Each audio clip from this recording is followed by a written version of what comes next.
Bagaimana hukumnya seorang sholat di tempat yang agak terbuka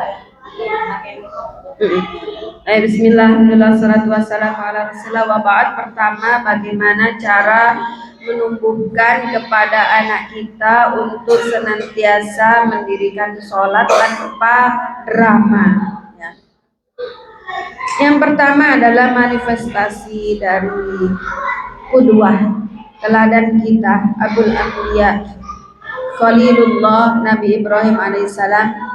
Beliau mengajarkan kepada kita doa yang diabadikan dalam Al-Quran, Rabbi ja'alni muqimas salati wa min dzurriyyati rabbana wa taqabbal du'a.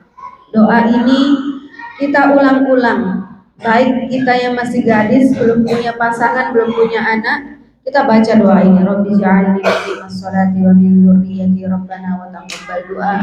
Ya Allah, jadikanlah aku dan juga anak keturunanku senantiasa mendirikan sholat. Ini adalah doa maksur yang diajarkan oleh Nabi Ibrahim Khalilullah alaihi salatu wassalam. Maka kita berdoa, mohon ya Allah agar anak-anakku ini senantiasa mendirikan sholat, anak cucu keturunanku, sehingga dijaga oleh Allah, dikuatkan, diberikan taufik untuk bisa menjalankan sholat. Yang kedua adalah kembali kepada kita sebagai orang tua, ayah, ibunya, dalam gharsu ta'atillah fi qalbil aulad. Kita menanamkan dalam hati anak kita ketaatan kepada Allah Ta'ala. Manakala kita ajarkan bahwasannya sholat itu kewajiban kita nak sebagai hamba Allah, sebagai seorang muslim.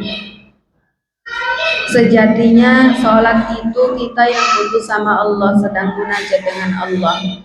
Banyak sekali faedah-faedah sholat, bukan hanya faedah ukhrawi, tapi faedah dari segi dunia juga. Jadi ibadah yang kita lakukan, ibadah mahdhah khususnya seperti sholat, itu manfaatnya bukan hanya karena diantaranya sebagaimana dalam hadis-hadis sahih menghapus dosa-dosa kita ya. Tapi itu yang dalam hadis, tapi dari segi yang lainnya, katakanlah dari segi kesehatan, sholat itu menyehatkan karena ada gerakan-gerakan khusus ya, yang mana punggungnya yang tadinya agak bungkuk jadi lurus, yang tulangnya keretak-keretak akhirnya pengampurannya sembuh karena gerakan-gerakan sholat dan seterusnya. Itu faedah setia misalnya. Belum lagi faedah lain, faedah ijtimaiyah, faedah sosial. Sholat itu kemudian adalah memiliki faedah sosial, diantaranya khususnya ketika kita sholat berjamaah ya. Makmum tidak boleh mendahului imam. Ini ada aturannya. Berarti yang di depan itu pemimpin, yang di belakangnya dipimpin makmum. Tidak boleh seenaknya nyerobot. Ya, dalam hadis ada ancamannya, barang siapa yang mendahului gerakan imam, ia kelak akan dibangkitkan atau dibalikkan mukanya kepalanya seperti himar misalnya dalam hadis. Dan ini adalah faedah sosial. Kemudian ketika sholat berjamaah di masjid juga kita ketemu dengan muslim yang lainnya, saling senyum atau bahkan salaman atau tegur sapa.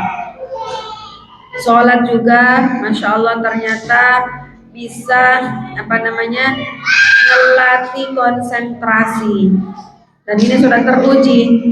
Beberapa pertemuan yang lalu dengan Mu'alimah Aulia menceritakan bahwasannya yang masuk di Al-Faradi Arabic School ini ada beberapa yang speech delay, ada yang kemudian speech delay itu ngomongnya belum lancar atau susah bicara karena sebab-sebab macam-macam. Sebab-sebabnya itu kalau dibawa ke dokter biasanya karena dibilang rahangnya nggak kuat karena makannya lembek terus, jadi disaring terus makannya, padahal kan bertahap usianya semakin ada teksturnya dari yang disaring hingga agak gitu, sehingga rahangnya kuat. Itu dari segi medis. Tapi kan ada hal-hal lain, misalnya dari segi hubungan dia dengan orang tuanya, mungkin orang tuanya jarang ajak bicara, sehingga anaknya bicaranya terlambat. Dan alhamdulillah, ketika anak tersebut kemudian sekolah di Al-Faraidi Arabic School, kemudian anak tersebut diajari ilmu agama, diajari mengaji, kemudian diajari sholat, itu ternyata memberikan efek luar biasa. Dia ada anak kan yang nggak bisa diem ya, aktif sekali gitu. Itu akhirnya bisa terlatih konsentrasinya, bisa fokus. Yang tadinya susah bicaranya, speech delay, bisa bicara, masya Allah, tabarakallah. Karena Al-Quran sendiri itu adalah mukjizat ya. Di antaranya kalau kita belajar ya, belajar hunna, belajar makhorijul huruf, itu kan ada urat-urat kita yang tertarik, misalnya dad, ba, zal, zai, shin, sod ya. Itu mengurangi kepikunan juga. Jadi nanti kalau tua insya Allah ibu-ibu yang rajin baca Quran, yang bacaan Qurannya bagus, marojnya itu nggak pikun sudah tua. Jadi kemudian awet muda juga. Dan ini testimoni pribadi juga ketika saya mengajar, salah seorang ibu ummahat, beliau terkena sarafnya. Tiap pekan harus pergi ke dokter saraf untuk periksa. Kemudian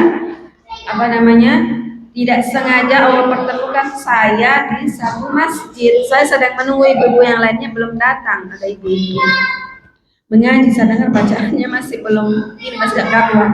Sini, saya kira mau ikut, ternyata dia lagi nungguin anaknya, nunggu sekolah. Kemudian akhirnya bergabung dengan halaqah ibu-ibu yang bersama dengan saya. Kami belajar sama-sama dari huruf satu-satu pengucapannya, ko, ha, bo, dot. Alhamdulillah, masya Allah, ternyata kesehatannya, tidak harus ke dokter saraf lagi. Sehingga di pertemuan keberapa itu kemudian dia bawakan saya amplop tebal. Ini buat usaha katanya. Saya bilang, enggak usah. Apa itu usah? Ternyata beliau bercerita testimoni pribadinya. Beliau itu ketika melahirkan yang pertama, kalau nggak salah, terjadi sebuah kesalahan yang seharusnya dijahitnya itu sampai sekian, ini dijahit semua sisa dikit. Akhirnya kesakitan yang ditahan bertahun-tahun kena sarafnya. Ya, qadarullah. Alhamdulillah, tidak sengaja terapi tiap pekan ke dokter saraf, belajar Al-Quran makhorijul huruf yang benar, Allah Ta'ala berikan kesembuhan, insyaallah. Jadi memang pertama kita belajar makhorijul huruf capek, kayak mau muntah, nggak bisa, ya kan? Tapi itu masya Allah, ya Allah Ta'ala berikan mukjizat.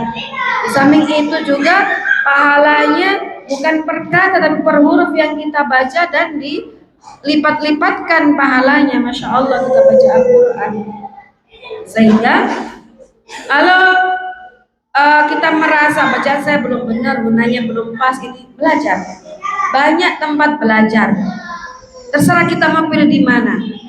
Alhamdulillah di sini juga ada tim pengajarnya. Kita buka untuk tahsin ummahat maupun akhwat ya,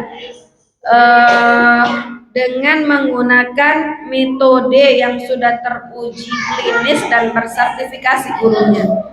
Sudah ada sertifikatnya. Jadi ummahat yang mau belajar tahsin dari nol, bukan ini saya sudah pintar atau saya malu belum bisa sama sekali, nggak usah malu, dari nol. Insya Allah nanti pembimbingnya, mu'alimanya, ada mu'alimat tim Al-Faraidi yang semuanya pengajarnya sudah bersertifikat dengan metode ummi. Insya Allah kita buka untuk ibu-ibu juga, karena terkadang mohon maaf anak-anak sudah kita benarkan di sekolah ya, an'amta alaihim siratal ladzina an'amta alaihim, Nanti pulang lagi amta. Mualimah, Bu Guru, mama aku bilang benar. Jadi, ayo, jangan malu. Saya belum bisa baca, Ustaz, nggak usah malu. Malu kalau kita nggak bisa ngaji dengan benar, atau bisa ngaji tapi salah-salah.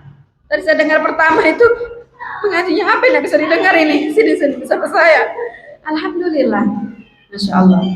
Jadi mengaji itu nggak perlu kita belajar lagu khusus, enggak. Kalau tajwidnya bagus, temponya tepat, nanti keluar irama sendiri tuh enak didengarnya. Kalau didengar ngaji kita masih pincangan, kayak kalau kita dengar tangga nara itu masih bincang-bincang, belum benar itu ngaji. Tapi kalau sudah benar, bisa didengar itu enak. Biar cuma baca Al-Ikhlas enak, nggak harus yang surat panjang, ya. min syarrin nafasati fil 'uqad. Min syarrin nafasati fil 'uqad. Ya, kan beda didengarnya ya. Lantunannya itu temponya bertangga nada nggak sesuai. Ya. Min syarri hasidin idza hasad wa min syarri hasidin idza hasad. Enak didengarnya itu.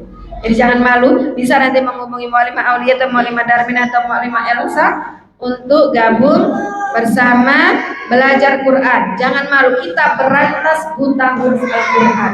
Saya yakin ibu bisa baca tulis Latin semua. Dan juga bisa ngaji semua insya Allah. Tapi mungkin aneh belum pas. Tajwidnya panjang pendeknya, jadi ayo masih ada usia kita perbaiki. Bisa nanti menghubungi tim Mu'allimah Al-Faridi insya Allah. Allah Ta'ala alam ma'ahkan. Ya, jadi Alifah ditumbuhkan itu kecintaan dia kepada ketaatan kepada Allah, bukan hanya dia takut diomelin mamanya, tapi sholat karena terbangun dari kesadaran dia. Dan yang ketiga, selain di rumah kita pilihkan sekolah yang mendukung program-program kita ini, yakni memberikan ilmu agama kepada anak-anak kita. Wallahu ta'ala alam ma'ahkan. Dan juga pergaulan. Terkadang anak kita yang tadinya rajin ternyata salah bergaul, kemudian ikut-ikutan temannya nggak sholat, kumpul-kumpul. Nah ini harus diperhatikan. Demikian, Allah Ta'ala ahkam wa alam wa ajal.